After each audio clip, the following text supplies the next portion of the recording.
পেঁয়াজের বাজার একেবারে খারাপ, শোচনীয়। কারণ হচ্ছে মুড়ি কাটা পেঁয়াজ আমার কাছে সর্বোচ্চ 27, নিচে 22 টাকা পর্যন্ত বিক্রি করছি। আর যেটা চারা কোথাও কোথাও হালি পেঁয়াজ বলে, সেটা সর্বোচ্চ 30, নিচে 27 টাকা বিক্রি করছি। হালি পেঁয়াজটা কি আসছে? হ্যাঁ, আসছে। তো এখন তো এই সময়ে যদি মুড়ি কাটা পেঁয়াজ থাকে, স্বাভাবিকভাবে দাম একটু কম থাকবে। না, এই বছরে একেবারে পুরা সিজনটা আমাদের দেশের কৃষক, যেহেতু মন্ত্রী মহোদয় সাহেব আসছে, আমার কথাটা একেবারে বলার দরকার। এবার আমাদের গতবারও এই বছরে পরপর 2 বছর কৃষক একদম সর্বশান্ত হয়ে গেছে। কৃষক একেবারে যারা 5 লাখ টাকা পেঁয়াজ লাগাইছে, 1 লাখ টাকা 2 লাখ টাকা ঘরে নিছে, 3 লাখ 4 লাখ টাকা লস দিয়ে কেউ দেখা যাচ্ছে কানতে কানতে চলে গেছে। এইটা হচ্ছে সহনীয় পর্যায়ে একটা বাজার থাকা দরকার, যে বাজারটা থাকলে যারা কিনে খায় তারাও খুশি হবে, কৃষকরা 2 পয়সা পাবে। আমরা বলি ভোক্তারা তো কম দামে কিনতে পারছে এই মুহূর্তে, একদম কম দামে কিনতে পারছে। ঠিক আছে, আপনারা বিক্রি করছেন কত?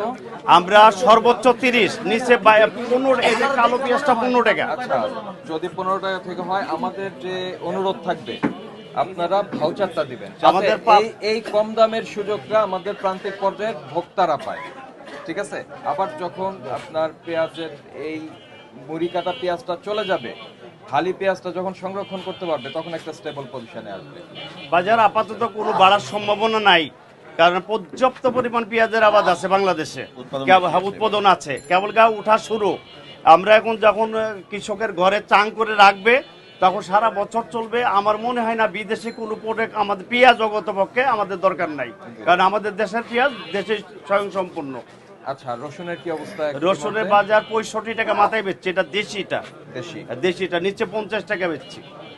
তো আমাদের অনুরোধ হচ্ছে, আপনারা যেটাই বিক্রি করেন আপনারা ভাউচারটা দিবেন। না, ভাউচার আমাদের পাকা। আপনারা যেহেতু এটা হলো পাইকারি বাজার, জি জি জি, তো যখন খুচরা বাজারে যাবে তখন এই ভাউচার দেখে আমরা বুঝতে পারবো যে অ্যাকচুয়ালি রেটটা কি আছে, তারা বেশি নিয়ে নিচ্ছে কিনা খুচরা পর্যায়ে। জি, আমাদের মেমো, পাকা মেমো, কার্বন কপি আছে, আর মূল্য তালিকা প্রদর্শন, মূল্য তালিকা আছে, দেওয়া আছে। Thank you sir.